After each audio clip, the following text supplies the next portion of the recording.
আসসালামু আলাইকুম রহমতুল্লাহি ওবারাকাতু। আপনাদের সকলকে স্বাগত জানাচ্ছি নতুন আরও একটা ভিডিওতে। আজকে ভিডিওর মূল টপিক হচ্ছে ২৬ সালে কোনো প্রকার কোনো নির্বাচন হতে দেওয়া হবে না, বললেন ডক্টর শফিকুল ইসলাম, জামায়াতের আমির। ঠিক আছে, যাই হোক, এই বিষয় নিয়ে আজকের ভিডিও। আপনারা সকলেই জানেন যে ২৪ সালে কিন্তু কোনো অভ্যুত্থানের মধ্যে বাংলাদেশের সাবেক প্রধানমন্ত্রী শেখ হাসিনা তিনি কিন্তু বাংলাদেশ ত্যাগ করে এবং ভারতে অবস্থান করে। এর পরবর্তীতে অন্তর্বর্তীকালীন সরকার হয় ডক্টর মোহাম্মদ ইউনূস।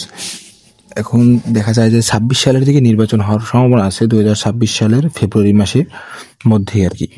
ঠিক আছে, কয়েকদিন আগে কিন্তু বলছে এর যে প্রধান উপদেষ্টার যিনি প্রেস সচিব আছে তিনি কিন্তু বলছেন যে কোনো শক্তি নির্বাচন ঠেকাতে পারবে না।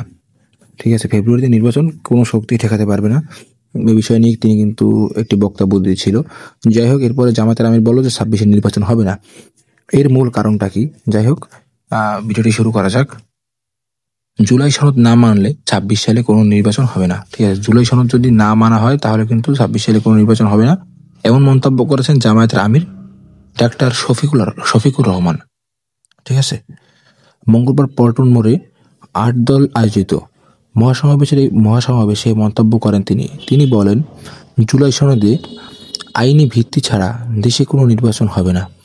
সমাবেশে নভেম্বরেই গণভোটের দাবি কঠোর আন্দোলনে হুঁশিয়ারি দেন ৮ দলের নেতারা। ঠিক আছে, এই ছিল আর কি আজকের ভিডিও। পরবর্তী ভিডিও পাওয়ার জন্য অবশ্যই আমাদের চ্যানেলটি সাবস্ক্রাইব করে রাখবেন এবং আপনাদের মূল্যবান মতো অবশ্যই কমেন্ট বক্সে জানাবেন। সকলকে অসংখ্য ধন্যবাদ। আসসালামু আলাইকুম রহমতুল্লাহি ওয়া বারাকাতুহু।